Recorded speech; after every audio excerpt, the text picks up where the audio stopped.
All right, ladies and gentlemen, boys and girls, and children of all ages.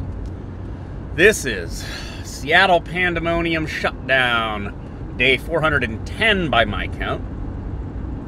It's another beautiful day. We're supposed to have, I think, maybe one more, and then it's back to Twilight Land. Not the Twilight Zone, Twilight Land, you know, the sparkly vampires, because that was set in the PNW, and it is really something. You can have beautiful, wonderful sunshine one day, and then the next day, you live in a grayscale nightmare land. Anyways, so what's going on? What's going down? Continued drama and fallout and commentary from the Chauvin verdict yesterday. Okay. I mean, like, again, I'm not on the jury, so it's like my opinion doesn't particularly matter. Although I see a lot of opinions, as everyone is wont to have, that this was not justice. And I mean, I myself sort of said similar. I'm just kind of like, I'm kind of like not impressed with the performance of the jury and stuff here. And in some sense, I think that they probably just wanted to have a guilty verdict to avoid their city burning again. And that's what a lot of people think. So, and I have, like, this is sort of a data point. I don't know if this is evidence of, you know, of subversion, is that the right term? Or evidence of intimidation. But yesterday, with it around the same time that the verdict was being handed down on Chauvin, we have this Makhai Bryant girl in what is it, Columbus, Ohio, was shot and killed by a police officer. Now, at first they said that, you know, oh, it was a teen, and then it was like, oh, she was like 13, and then it was like, oh no, she's like 16. Okay, whatever. I don't necessarily care about her age. The point was, people started gathering in the streets protesting, you know, hashtag Makhai Bryant, right? Like, and people here in Seattle were retweeting and sharing that hashtag. And it's sort of meant to, it's meant to dovetail with the George Floyd verdict and act as a sort of inverse of the George Floyd, or the Chauvin verdict, right? It was supposed to, it acts as a foil for that in the public conscience, right? But in that instance, they then later released the body cam video. What are you doing, Honda? What you do is you just sort of stay in the lane and you just kind of drive. And you don't jerk violently side to side unless there's something wrong with your vehicle. Sorry, are you seeing this? It's just, I hate other drivers. But the video body cam was released, and this officer, who was a white man, came up and found a brawl happening.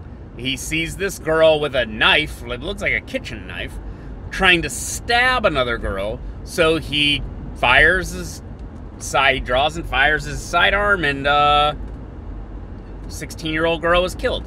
Now, it seems as though this girl was in foster care, so, like, that family isn't her family, quote-unquote.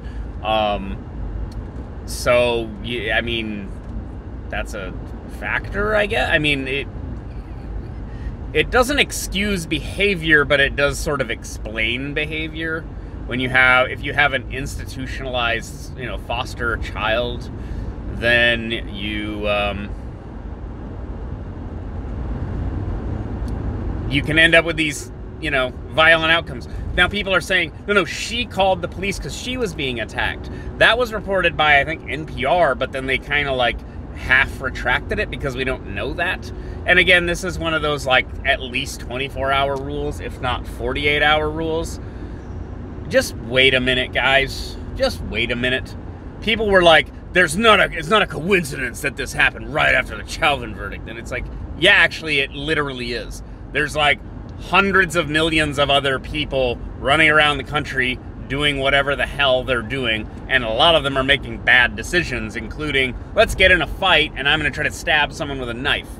And then the police get called, and they stop someone from stabbing another person, and now you're still mad at the police. Rather than the viral video of him doing nothing while a girl was stabbed, which you would also be upset about. And this goes all the way to the top, guys. This is not just some, this isn't some obscure, there's Black Lives Matter founders were sounding off about how, oh God, what was the language she used? Oh, it was so tedious. Like, teenagers have been getting in knife fights and fights involving knives for eons. That's no reason for the police to show up and use violence to stop them from fighting. And you're like, I agree. Yes, teenagers are stupid and violent and fight each other. But when one's about to stab another one and you've been called to the scene as part of your job in public safety, yeah, you're called there to get them to stop doing that. And this is so asinine. LeBron James. Okay, there's something. There's something happening here, and I don't look. I don't know what that is. I don't know what you're doing. I don't know what that is. That's just that was it too fast? Was I too shaky? Was that guy wasn't praying to Mecca? That's the wrong direction if you're praying to Mecca. I don't know what's going on. Everyone's lost their minds. I think I saw that guy walking around last night, actually. Anyways, no, LeBron James tweeted out, you're next, and a picture of the officer in this Makhai Bryant case. The officer that did the shooting. That is intimidation, and it's a threat. Whether you mean just, legal consequences. Okay, the legal consequences are he was called to a scene, there was an armed person assaulting another person, and he neutralized the threat. So you got the right-hand drive Isuzu wagon, huh? All right, fair enough. But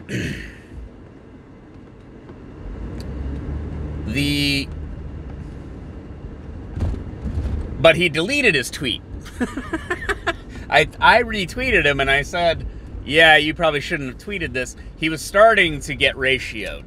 Basically, I don't want to say right-wing Twitter. I want to say sanity Twitter was like, yeah, this is really not cool, man. And some other like liberal accounts and stuff liberals that I know on the Twitter were in agreement. Well, yeah, I mean, he shows up and there's a girl about to stab another girl and he stopped her from stabbing her and killed her in the process. But what are you supposed to do? Watch her stab and make a totally different, better decision in your capacity as an armchair police officer not currently watching someone about to get stabbed. It's like, just shut up, you don't know what you're talking about. Officer did fine. Now, we can talk about state agents killing the citizenry, but that's not really the conversation people are having. Because, like LeBron James, the only reason he tweeted this out is because the girl was black and the officer was white. The police kill white people all the time, and King James, the Chinese mouthpiece, doesn't give a damn. Not a peep. Not a peep about Duncan Limp.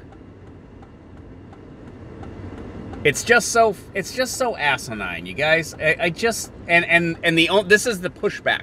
The pushback we're able to get is getting some multi-millionaire like LeBron James to delete a tweet after he already put out the message that this was not okay and racially motivated and we're gonna get you. Now this officer, his life is ruined, and the police department is not gonna go to bat for him after this, or the police union maybe will go to bat for him. And anything less than, again, a murder charge, never mind a conviction, I don't think you can get a conviction, but a murder charge will be seen as white supremacy in law enforcement and blah, blah, blah. Never mind that it's not normal for teenagers to be stabbing each other with knives. I don't care what that BLM broad was trying to say, that it's normal. It's not normal for anyone to be stabbing each other. Maybe in 1200 AD, it would have been normal for people to, like, stab each other. It's highly irregular. In fact, you're never really going to see anybody get stabbed in your life. That's a fact. You're never really going to see anybody get shot either. That's a fact. Ugh. It just, but the purpose of this, and it's framed this way by various media and blue checkists and everything, this is the next hashtag. This is the next cause until the narrative falls apart. And then if the narrative falls apart, then what are we doing? What are we doing with these things? What is that? It's like a bucket with PVC in it. What is that? I don't know what we're doing over here, fellas and ladies. There were ladies too.